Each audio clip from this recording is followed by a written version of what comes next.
Bargain in Episode 7 emerges as one of the most sophisticated explorations of transactional morality in recent television. While shows like Breaking Bad or Better Call Saul have explored moral compromise, Squid Game elevates it to grand guignol theater through the episode's central auction mechanic. The episode's treatment of bargaining is particularly devastating because it strips away the usual dramatic pretense of noble sacrifice. When Gi-hun offers himself to save others, the show brilliantly subverts the typical heroic martyrdom trope. His bargain isn't just rejected, it's mockingly thrown back at him through the frontman's orchestrated execution of Young-bae. This scene particularly stands out for its brutal commentary on the futility of individual moral choices within a systemically corrupt framework. The episode's auction game serves as a masterful critique of late-stage capitalism, where even our most intimate betrayals can be commodified. It's reminiscent of Jean Baudrillard's concept of simulation. The bargains aren't really bargains at all, but rather a theatrical performance of choice in a system where true choice has already been eliminated. Director Hwang Dong-hyuk's decision to frame these bargains through increasingly claustrophobic shot compositions, moving from wide institutional spaces to tight close-ups during negotiations, creates a suffocating visual metaphor for the constricting nature of moral compromise. What elevates this episode's treatment of bargaining above similar narratives is how it exposes the myth of equivalent exchange. In traditional dramatic narratives, characters bargain something tangible for something intangible. Their soul, their honor. Here, how the system forces players to bargain with things they've already lost: dignity, humanity, loyalty, in exchange for mere seconds of continued existence. The episode's treatment of chains operates as a masterfully layered motif that transcends its physical manifestation. While previous episodes of Squid Game have toyed with imagery of confinement, Episode 7 elevates this to a more sophisticated exploration of invisible bondage. Most striking is how the episode subverts traditional prison imagery. We see no literal chains, yet the episode constructs what I would call an architecture of imprisonment through several key elements. The camera work deliberately emphasizes vertical lines in the auction house, repeated use of frames within frames during player confrontations, strategic placement of characters behind invisible but clearly defined boundaries. The front man's character arc brilliantly illustrates how power itself becomes a chain. Players' knowledge of each other's secrets creates invisible bonds of mutual destruction. The Untouchable's apparent freedom reveals itself as perhaps the tightest bondage of all.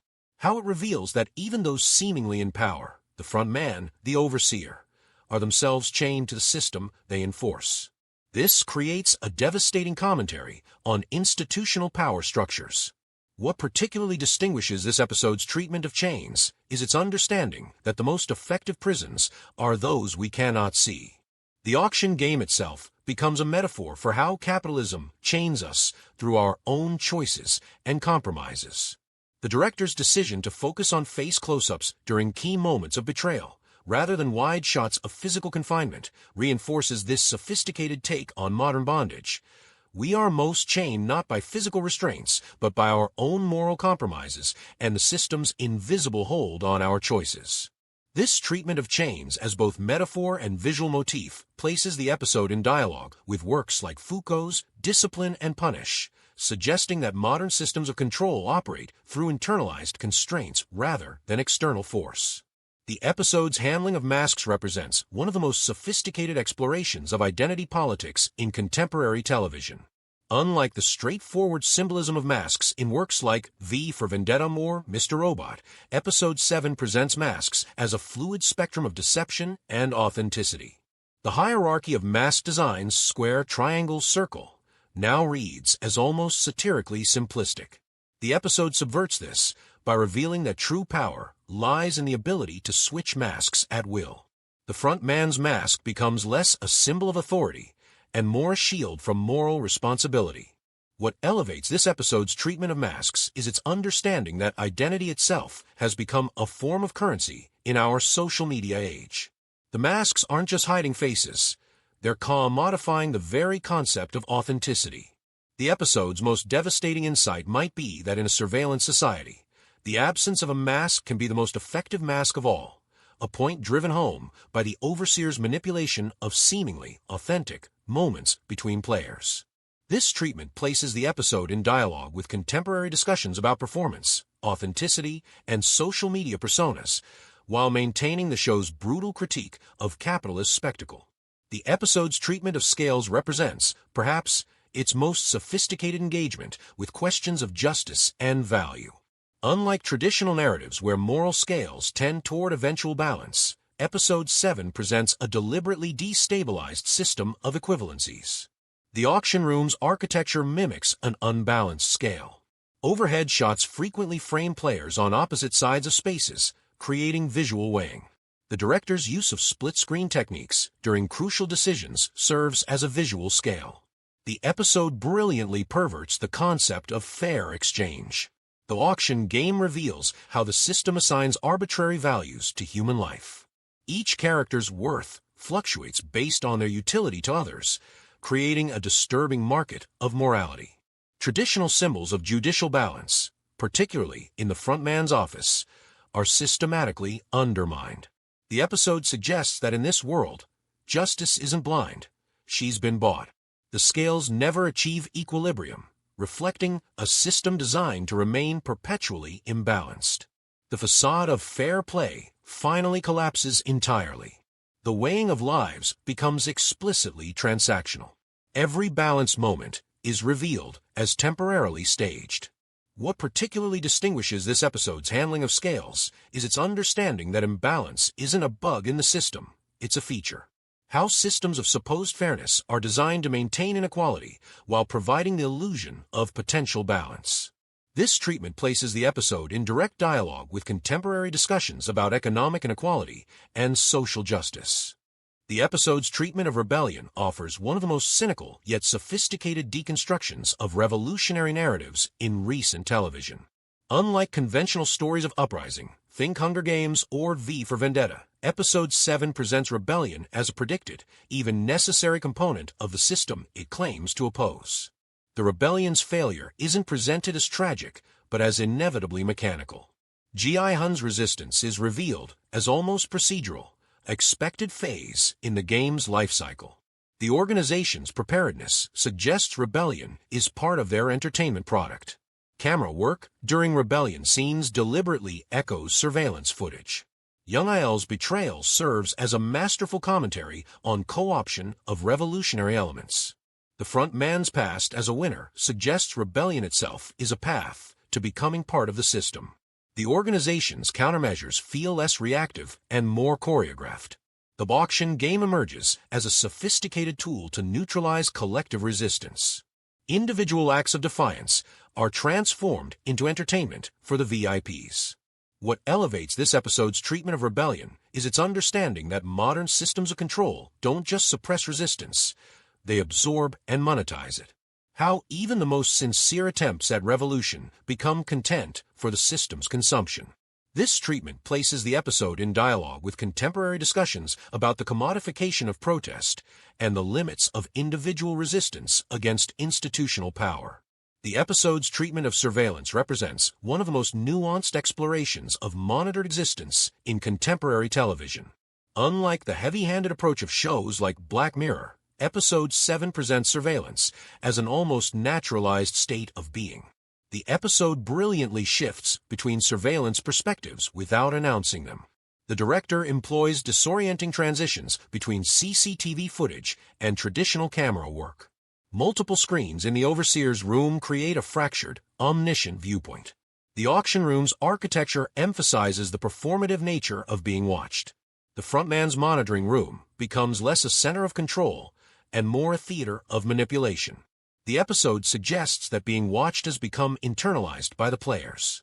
The Untouchables' apparent immunity highlights how surveillance creates hierarchies of visibility. Players' behavior shows increasing awareness of being monitored. The auction game reveals how surveillance commodifies even private moments. Knowing you're watched becomes a form of self-censorship. The VIP's voyeuristic pleasure mirrors modern reality TV consumption. The system's total surveillance paradoxically creates blind spots of resistance. The episode suggests that complete visibility can be as effective as complete darkness in controlling behavior. What particularly distinguishes this episode's handling of surveillance is its understanding that modern surveillance isn't just about watching. It's about creating a state of perpetual performance. How being watched becomes a form of entertainment for both the watched and the watchers. This treatment places the episode in direct dialogue with contemporary discussions about social media, privacy, and the performative nature of modern existence. The episode's treatment of puppetry represents one of the most sophisticated examinations of human agency in recent television. Unlike simplistic puppet master narratives, Episode 7 presents a complex web of strings where everyone, even the apparent puppeteers, are themselves being manipulated. The episode brilliantly reveals how players' choices are orchestrated. The acts of rebellion are shown to be pre-choreographed movements. The director's framing frequently places characters in puppet-like compositions. High-angle shots emphasize the manipulated nature of the players. The frontman's office design suggests a puppet theater's proscenium. The organization's manipulation extends beyond physical control. Players' emotional responses are shown to be carefully engineered. The episode suggests that awareness of manipulation doesn't grant freedom from it. Each level of authority is revealed to be controlled by a higher power. The frontman's own puppet-like nature becomes increasingly apparent. The VIPs themselves are shown to be performing prescribed roles. What elevates this episode's treatment of puppetry is its understanding that control systems aren't simply top-down, but rather a complex network of mutual manipulation. How even those who think they're pulling the strings are themselves being pulled by larger forces. The episode's treatment of betrayal represents one of the most sophisticated explorations of moral collapse in contemporary television. Unlike conventional narratives where betrayal serves as a dramatic turning point, Episode 7 presents it as an inevitable byproduct of systemic pressure. Young Ael's transformation from ally to antagonist isn't presented as shocking, but as systemically inevitable. The episode suggests betrayal is not an event, but a process. Each character's betrayal reflects a different facet of moral compromise. The auction game commodifies betrayal itself, making it a currency. The director employs intimate close-ups during moments of betrayal. Split-screen techniques during crucial decisions emphasize the fracturing of loyalty. The camera work deliberately mirrors earlier scenes of friendship, creating painful juxtaposition. Betrayal is shown as a product of the game's design rather than individual moral failure. The frontman's position suggests betrayal as a prerequisite for power. Each betrayal serves not just narrative, but ideological purposes. Gi-hun's reaction to Yoongbei's death reveals betrayal's psychological toll. The episode suggests that witnessing betrayal is as corrupting as committing it. Trust becomes explicitly transactional. What particularly distinguishes this episode's handling of betrayal is its understanding that in a corrupted system, betrayal becomes not just an option, but a survival mechanism. How betrayal transforms from a moral choice into an institutional requirement. The episode's treatment of sacrifice represents, perhaps, its most brutal deconstruction of heroic narratives in contemporary television.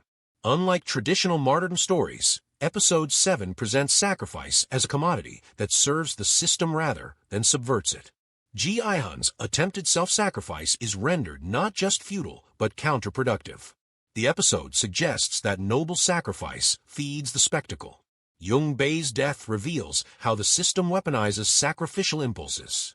The auction game transforms sacrifice from virtue to transaction. Personal sacrifices become entertainment for VIPs. The frontman's position suggests that successful sacrifice leads to corruption. The director frames sacrificial moments through distant, cold perspectives. Deaths are presented as performance rather than martyrdom. The camera work deliberately undermines traditional heroic framing. Episode 7 emerges as a masterful critique of how modern systems commodify every aspect of human resistance. Through its intricate exploration of bargains, chains, masks, scales, rebellion, surveillance, puppetry, betrayal, and sacrifice, the episode constructs a devastating portrait of institutional power. How these elements interweave. Bargains lead to betrayal. Masks enable surveillance. Chains manifest through puppetry. Scales measure sacrifice. Rebellion feeds the system it opposes.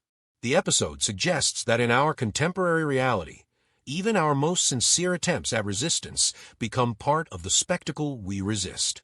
Every act of defiance is predicted, every sacrifice commodified, every rebellion incorporated into the entertainment machine. What elevates this episode beyond mere social commentary is its understanding that we are all complicit in this system, viewers included. Just as the VIPs watch the games, we watch Squid Game, participating in the very commodification of human struggle that the show critiques. In the end, Episode 7 stands as a harrowing mirror to our own society, where even the critique of systemic exploitation becomes a product for systemic consumption. A transaction where the currency is not gold, but fragments of one's humanity traded piece by piece in the name of survival. When we speak of bargains in these games, we speak not of commerce, but of souls negotiating if they're shot on /s. Every bargain has its price, but some costs cannot be measured. It's a masterpiece of meta-commentary that implicates its own audience in the spectacle it condemns. This is not just television, it's a prophecy of our present.